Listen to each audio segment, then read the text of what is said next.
so cute when they're like this. Finn's voice was quiet. He didn't want to do it. It was hard not to cry, but they weren't going to be cute in a month. They were going to be 5 meters tall, with a torrent of the most corrosive, ecologically destructive substance known to man leaking out of all the pores of their bodies. There was a bunch of little toads swimming in a dirty pond off the raised freeway, enjoying a flow of filthy water from a flood drain above.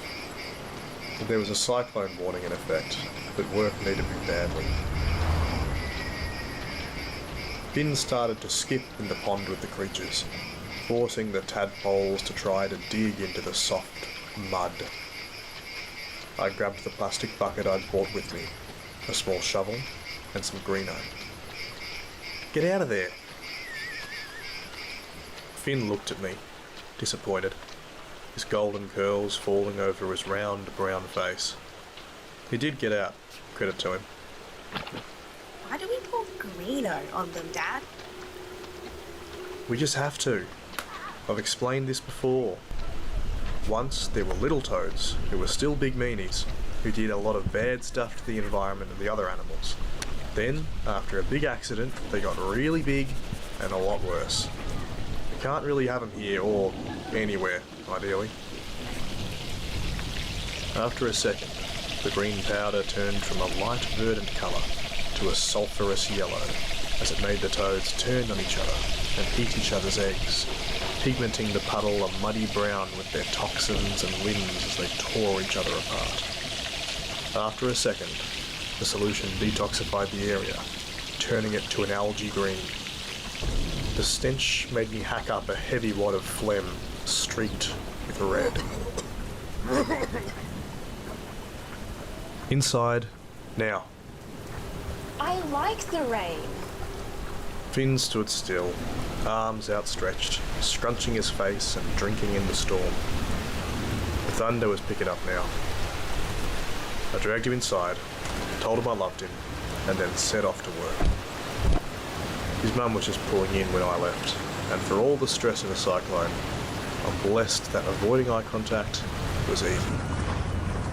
All the high beam headlights turned driving into a game of lines, hope, and careful strategy. I knew she knew what was happening. She always did. I just couldn't bear to let her see my face as I went.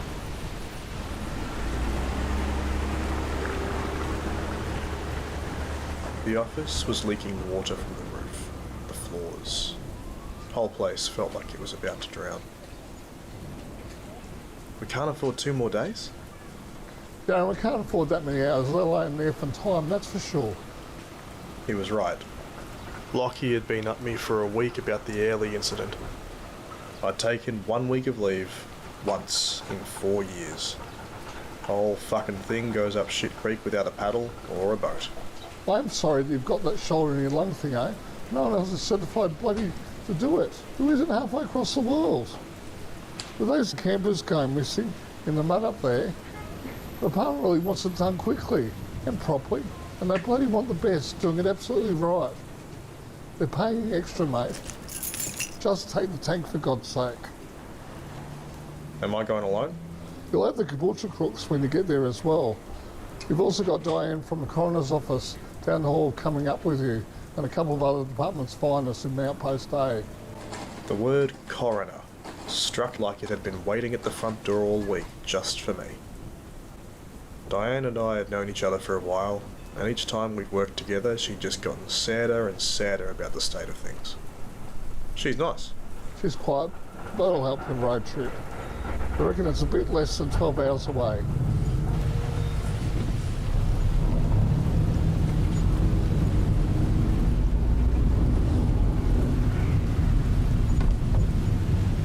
Central Queensland summers make the ground go a strange kind of loose. Like there's always something just underneath the roads. The heat weighs you down and makes you say things you thought you'd never say. I miss Adelaide, I said, breaking 3 hours of silence. Diane was eating chips. You lived in Adelaide? Diane looked intently at me. smiling for a second while going 110, just nearly breaking the speed limit for the first time since we'd set off from Redcliffe this morning. Was it nice?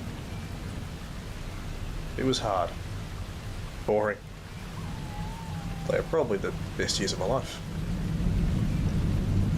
I grew up in Brizzy. Parents were lawyers. She was back, focused on the road. She had a habit of checking her mirrors every 5 seconds on the dot, even when she wasn't thinking of changing lanes. Diane's voice was tired. I thought it might be how much she ate this morning. Didn't know people who wear suits and go running could eat that many meat pies. What did you think? I think it's weird they're sending a dog and vodka person. A lawyer, funnily. Not like, ha-ha, the other one. But they didn't tell me that bit. Aren't we just doing the quadrants and then placing markers, doing procedure? They wouldn't lean on us. They couldn't. Why would they? She pointed out the window at a dead field, the midday sun glaring down on rotten black sugar canes and pineapple bushes, sprouting cancerous, weed-like protrusions where they should have fruit. Another field where cows were emaciated, covered in bleeding sores. You think they want this? Diane was exasperated, pointing out the devoured land all around us. Of course not. They want profits. This is just the byproduct. They want us to keep doing things this way because it's profited them forever. We're just a bin for dead things. Cleaning up their messes, they try to make the next nightmare eco-friendly or work safe. But even if we control the population here, there'll be another incident, another place unfit for any kind of life, which we have to meander into with barely an accurate seismometer and a sharp stick available. At least this job's only for a day. That's the thing, though. It's not. I thought that would sound like consolation. It's never been that bad for me. It hadn't been. But she was right. I know you a little better than that, mate. That cough sounds a lot worse than it did last time we went out. I'm sure it hasn't been that bad. I'm just not sure about this one. Where we're going, by the sounds of it, it's going to be bad for everyone. I know they've said it'll be routine, but they don't bring out lawyers and convict labour for routine. When it gets bad for everyone, I want you to make sure you're taking care of yourself. You won't be taking care of anyone if you're dead. Diane's words were as steady as her driving. Her eyes trained on the radio. She turned it up. A Category 4 cyclone had hit the CBD. Worst it's been in years. The rest of the drive was a bit awkward, and dinner wasn't very nice. We individually mulled over the prospect that we were wading headfirst into still water. The night wasn't over yet, and the roads were darker than anything now. The only time when you can't drive over 40, or you'll end up slamming headfirst into a slimy bollard made of muscle and poison. She offered me a fist bump as we set up for a last-minute drink stop. We've got this. For sure. I'll get you what you got last time. Yep. Picture of Finn came up on my phone, buzzing with a message from Lee. Delivered an hour ago. I realise we're past the range of the towers by this point. I think for a second about using that sat phone.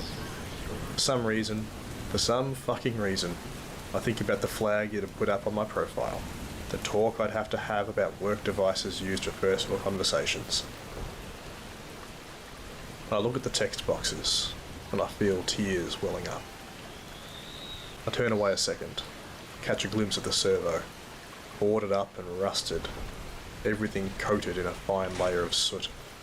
A sign saying they're permanently closed. I miss you. I'm sorry we couldn't say goodbye before you left. I miss you too. I'll be back tomorrow. I love you both.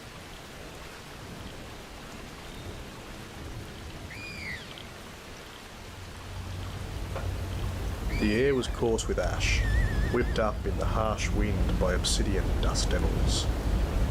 I couldn't stand it after the first minute, even through my mask.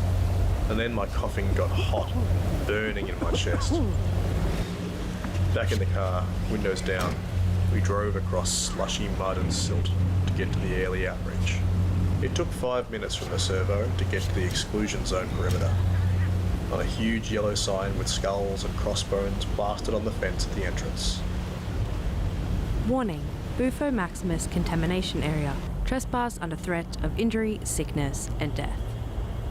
Underneath the warning, a curled over figure covered in those giant red sores, leaking black fluid, eyes bulging out of its sockets. Outpost A was a few hills over and down into the old tourist area.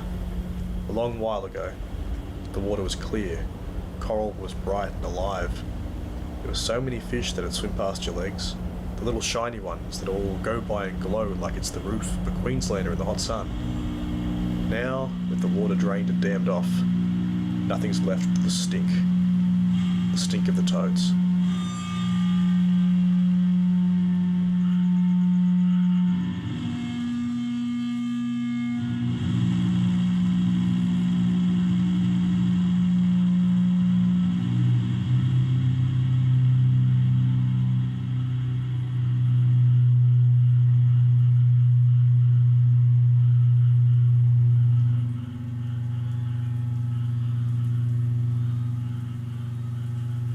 When we got there, first checks were on the stockpile of Greeno and Buff-Off in the tank and in the outpost. Immense piles of bags containing a slightly acidic smelling powder. A similarly large pile of barrels containing a liquid solution meant to sterilise and clean the area. It smelled like Dettol. Inside the outpost, there were a few controllers, a bored-looking suit with an odd eye I'd never seen before, a few SES guys, and Sleepy Luke, the army man who was left behind to clean up with us. Ramshackle would describe it. Less than a few computers, a few phones, and a big whiteboard with the same lines I'd been staring at all day, put up alongside a few scant brainstorms. Classic stuff. I lived for the desolation of it, like going out with bare feet and shorts on a cold night. My dad taught me it was a man's job to go out and hunt for his family, to do what others can't when the going gets tough. The bored man got up to greet us, after we stood there for a second waiting for people to realise we existed. Hi. I'm Marlon from Dollop and Rotkins. We were hoping to find your documentation on the recent events in Airlie, the ones on the missing campers. Do you have any files or dossier, anything like that? Marlon was acting nervous. His anxiousness told me he was a city boy. The sweat stains, the poor clothes he chose. This is dire, mate. Where's the support? Convicts pretty much get a 10-minute video explaining how likely they are to die. They aren't going to be doing shit. We've got no infrastructure. This is just unacceptable. I've explained this to the others. Dollop and Rodker just don't see, as of now, in this stage of the investigation, a reason to cover this in our environmental damage policy. We haven't seen a single piece of evidence to suggest the smoke is more than a harmless runoff of our legal refineries. We do not suspect that there has been any structural erosion, as the landfill has remained steadily embanking the shore for a decade. Cane toads do not have the capacity to poison the land to that degree. They are to be treated as the government recommends, by the use of Greeno and Buff-Off. Plus, we're just here for one, just one! Then why are you here? If you'd have us treat this place like it's earth to salt, what's the point in doing a manual sweep? Greeno and Buff-Off makes shit die. It makes the plants die. Let alone the danger in hunting a full-grown cane toad without a proper scouting drone. Like these army dickheads are meant to have. Even if we're here for one, there's very rarely just one. This will be a recorded trial. Of what? Diane folded her arms. Over in America, for a little while, we've been using these suits on our fracking basins that are meant to protect more totally and allow for more agility than any kind of hazmat suit available on the market. This is market research, I need my goddamn documents otherwise. I'm shit out of anything to give to my direct report. Please. Is it too much to ask for a little expedition? You're not even required to finish the population off, because this whole place has been blacked out on the map anyway. This is inadvisably dangerous, even with PPE. Diane had been on cane toads for longer than just about anyone, and this was the most severe advice I'd ever seen her give. It's like saying, we don't need aerial drops, we don't need fire trucks, or any wet spearing. Let's just put all our boys in fucking damp paper towels, or that'll ward off the heat. Fuck! Fuck! Jesus fucking Christ. She's right. These suits better be top shit. All of that for one measly toad? I'll remind you, if you didn't know, if I'm not back by tomorrow afternoon, no one gets paid, including you, her, and everyone else in a 100-metre radius. So the company is paying us to be here. Queensland government doesn't even have the dosh. And I have a very shit contract. Everyone's doing it shit, I guess. It's up to us then. It's always up to us. My shoulders slumped. We had no choice. There'd be no traps, no markers. It was a full hunting expedition. Marlon's eyes sunk. His brown, twiggy beard had a little sauce in it still. Mayonnaise bun, I guess.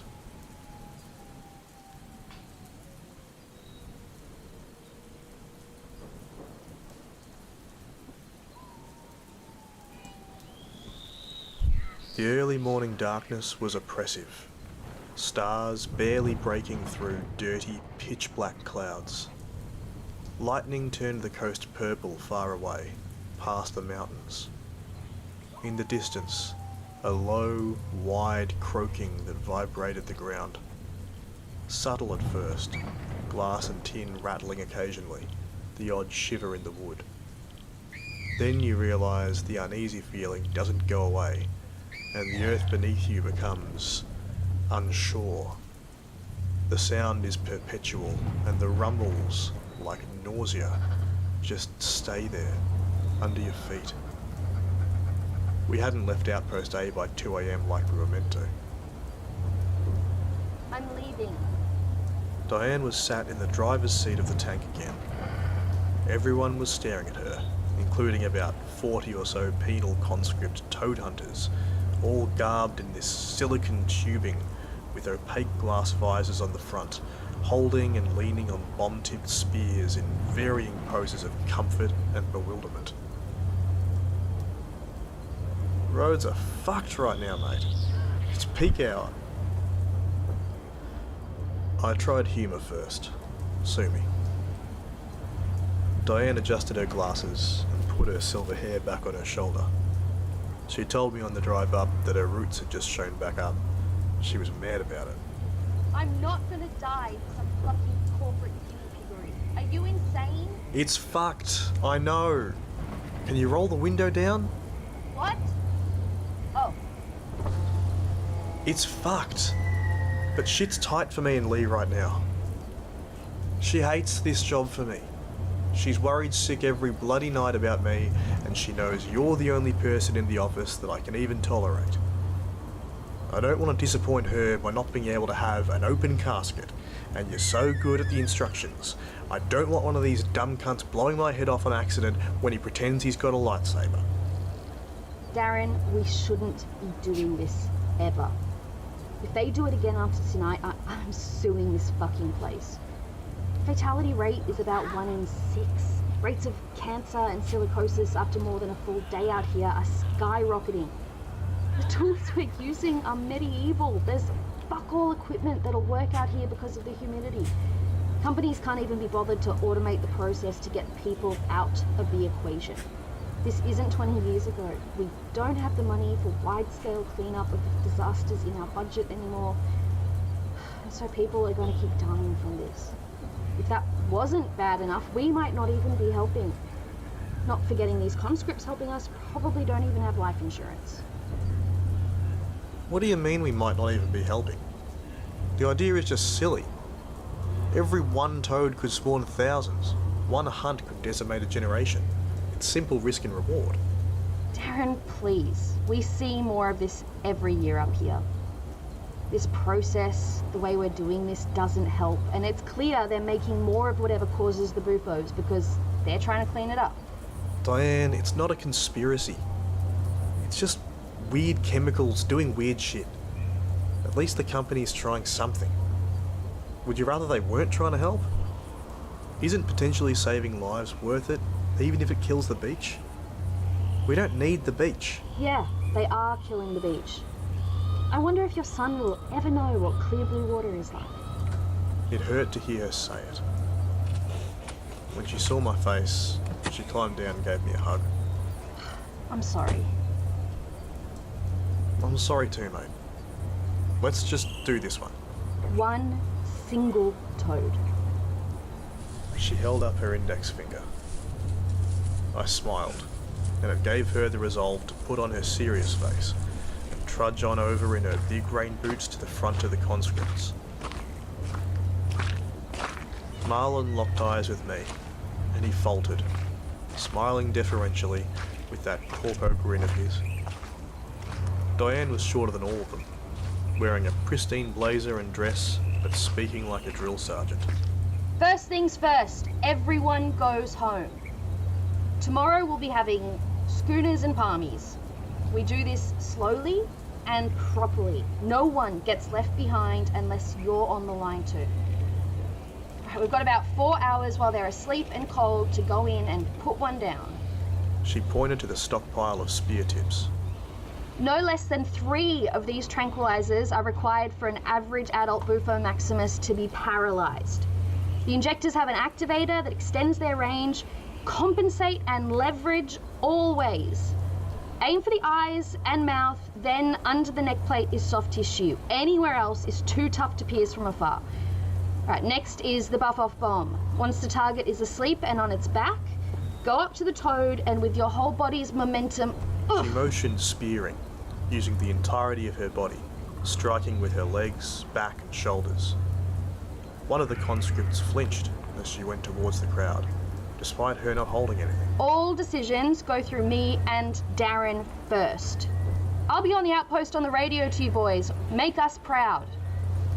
Everyone else went back to chatting amongst themselves, except for Marlon, who went up to shake her hand.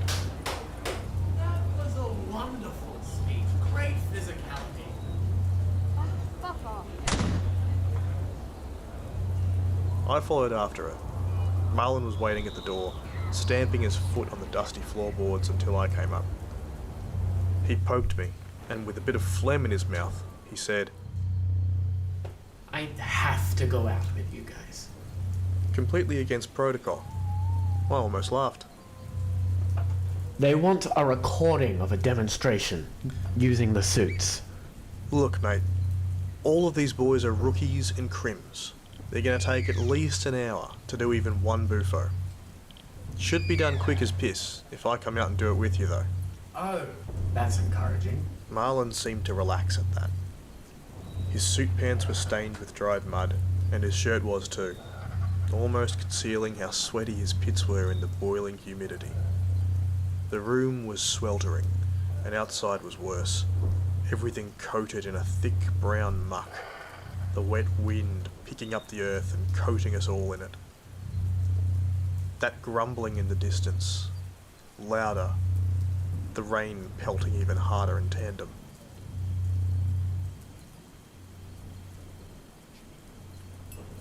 You're a real prideful dickhead, you know. You're the reason we're late, but I do take pride in my work, yes. What'll Lee think? You think she knows you're still doing field work?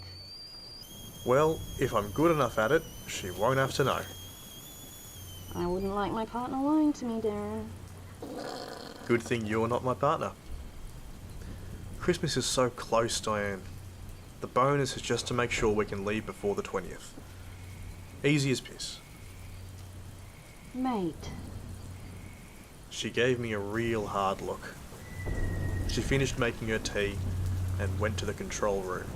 The little kitchenette's lights were blaring bright schisms into my vision. I had to look down, my head swirling. I turned off the light and stood there, just for a second, in the darkness, holding my heavy, hurting face. Diane saw me a second later, and I felt a hand on my back. Just don't let the other dickheads ruin it for Finn, okay? Only do this one. Don't let anyone tell you to do more. They don't get the right.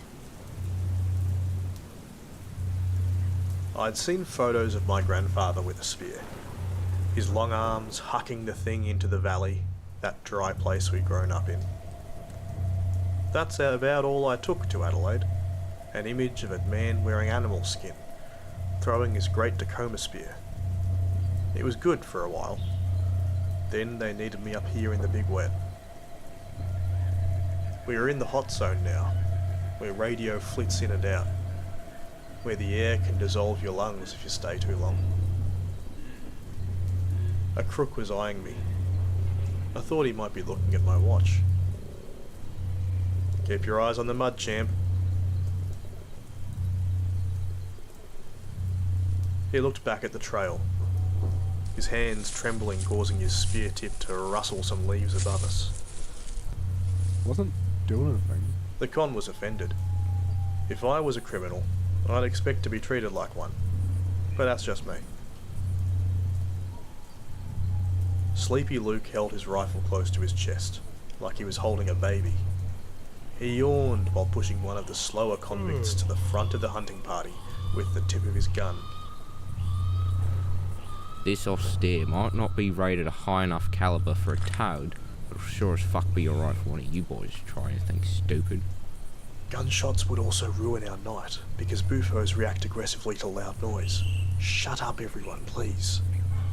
We're here to do a job. Don't let Luke shoot one this time. Over. Diane was on the radio, keeping overwatch, looking at the seismometer, making bad jokes. We'd been bringing up the kids to kill cane toads for decades, smash them with rocks down at the watering hole past the creek where we swam. It's easy. It's fun. It was saving our food and our nature.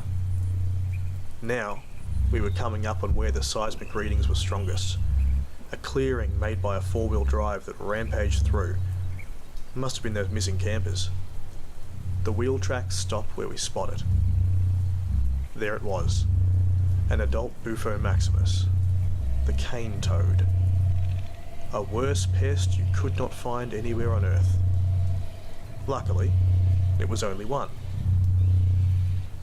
We circled it, leaving about 10 meters between us and the toad, alone in a small patch of clearing with roots all around it, the canopy blocking out all but slivers of moonlight. Rain smells of salt and petrica. Gentle scratch of the spear's shaft in my hand. Old memories of my father teaching me how to throw.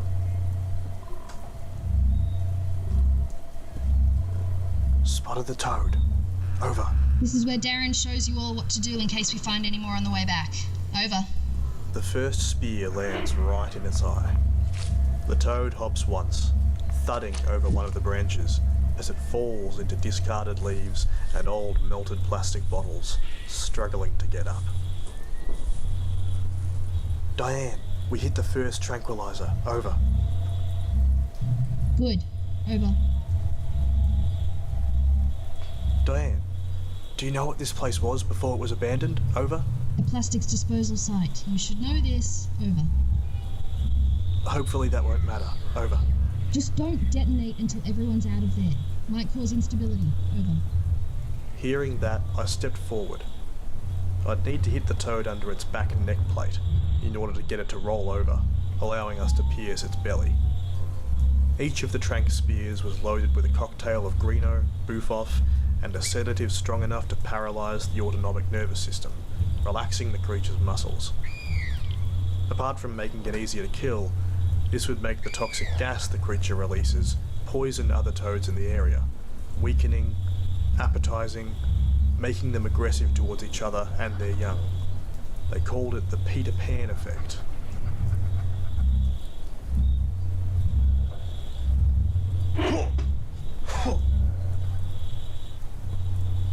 The second spear flies at an awkward angle. My arm twinges with little sparks of agony as it overextends in the throw.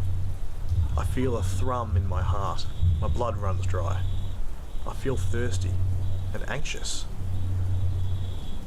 You're alright? Oh, yep. Haven't stretched properly. Darren, report. Over. Oh, missed. Trying again, over.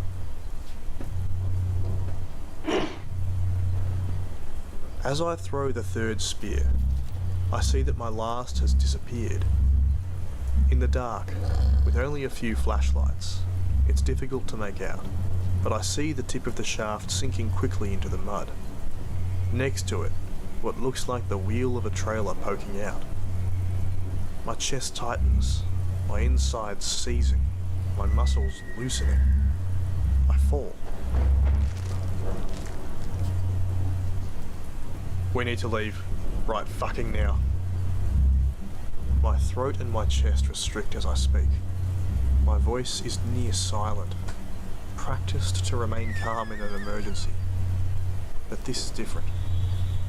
Everyone around me looks as perplexed as the toad, now practically asleep, rolls over. As it does, I start coughing. Hard. The little wounds are leaking a fluid that spills fast, coming quickly from the socket created by the spears. No one is listening to me. They're staring at the toad.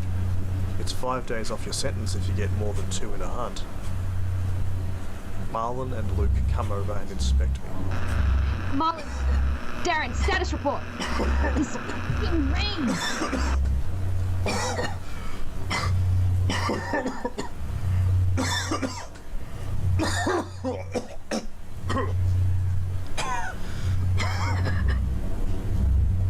I struggle to get on my hands and knees, all slick and slippery.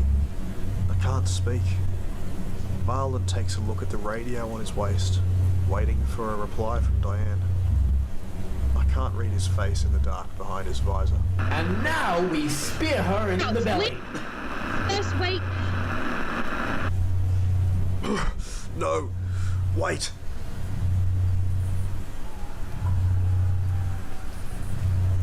When I turn it up, he gazes past me, at the crooks. Marlon's confidence makes me shudder, and I realise I'm not being listened to. Sleepy Luke has gone on smoko. He's watched me pass out on the job before. It's meant to be routine. Everyone treats it like so. Most of the convicts are happy to wait, relaxed in the warm deluge that pours between the gaps in the canopy above us. We've got these suits. Use them. One of you crooks, hold my camera. Marlon looks to Luke with pleading eyes, as most of the convicts refuse. They're staring at me, bewildered. Threaten to shoot them or something. Luke's eyes are glazed over, but I catch his attention as I slam the ground with my limp fist. He waddles over to me, stowing away his gun on its strap and hand-waving Marlon. The convicts remain docile, standing under the water flowing from the canopy. A few of them asking if I'm okay. You're alright? The army man pulls me up by my underarms. It's painful as hell. You need help, mate. I'll be back.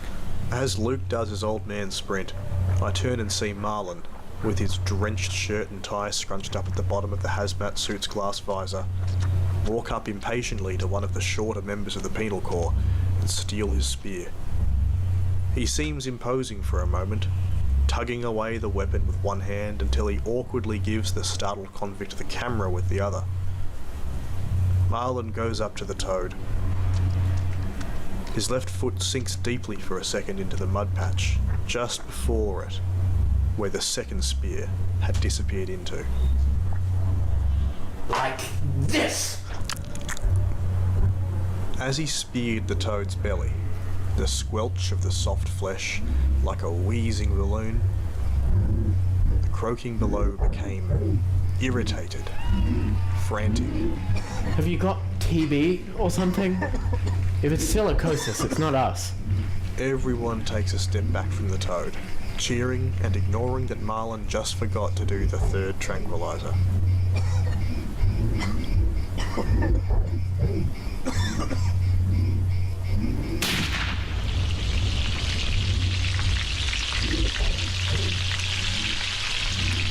The bronze explosion releases a squelching bag of fluid that coats everyone in a smoggy blackness, filled with the occasional limb or organ smelling of burnt sulphur and shit. Marlon pats me on the back, smiling. I hope you got that!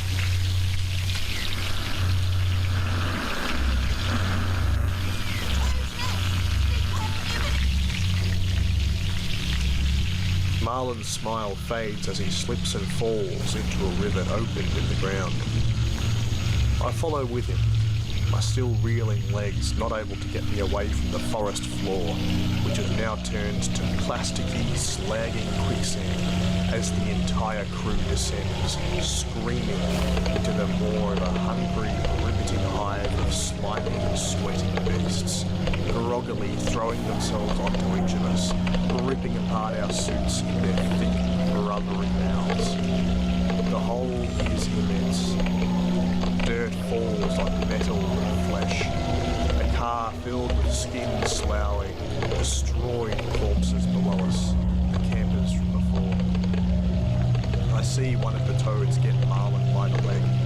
At first just his foot, then it kicks up hard, and now he's got his right hip being crunched in this vice grip of a little grey and ash amphibian.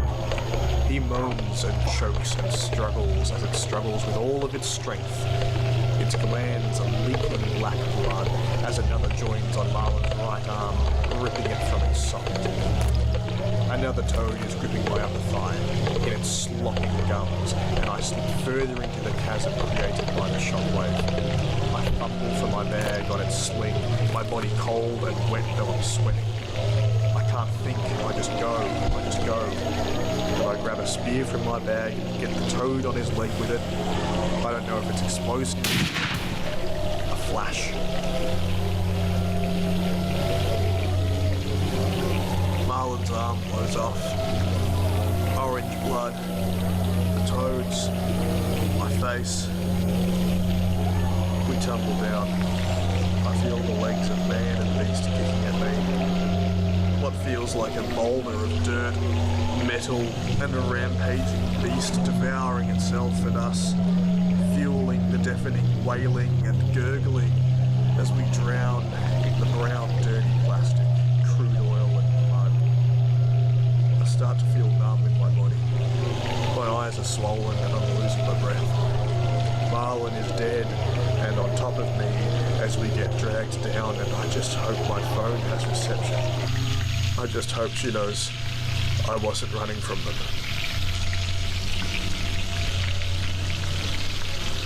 Are you there?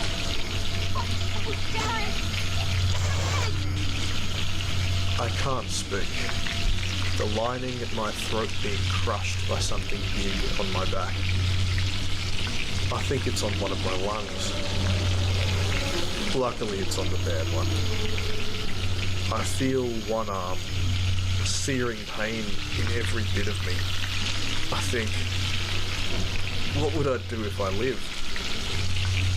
The question is hard to answer.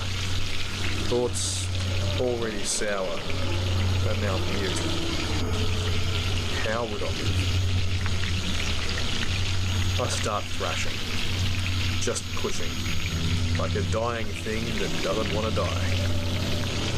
Something driven by instinct, to move to safety, to somewhere it won't be eaten, won't be devoured, to somewhere it won't be constantly aware of its own impending death. Something grabs the tip of my hand, then my wrist, and starts dragging me. I worry it's a toad and I keep punching and trying to loosen it, but it keeps dragging. I realise these are fingers covered in a thick glove. I let it pull me along. It's one of the crooks, the one who I saw looking at my watch. Sleepy Luke helps him grab me. He's a bit old, but he's still strong. I see others using the other end of the spears to drag people up. The people who didn't fall into the pit are saving us. People are willingly choosing to get in to save us. I'm bleeding from everywhere. It feels like I'm dying. The whole inside of the suit is suddenly searingly hot. And it's not just sweat. It's this sticky, hot, glue-like lava that's stuck to my back and my thighs. I can't see anymore. And I don't bother to stay awake.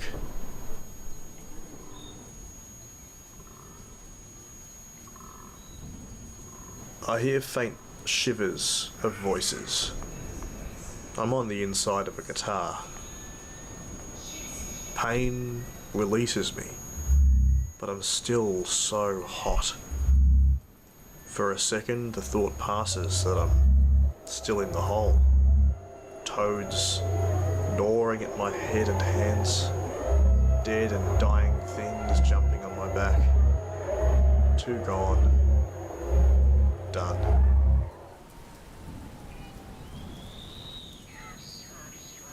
Then I'm in the hospital room, and the first thing I hear is the creaking of steel.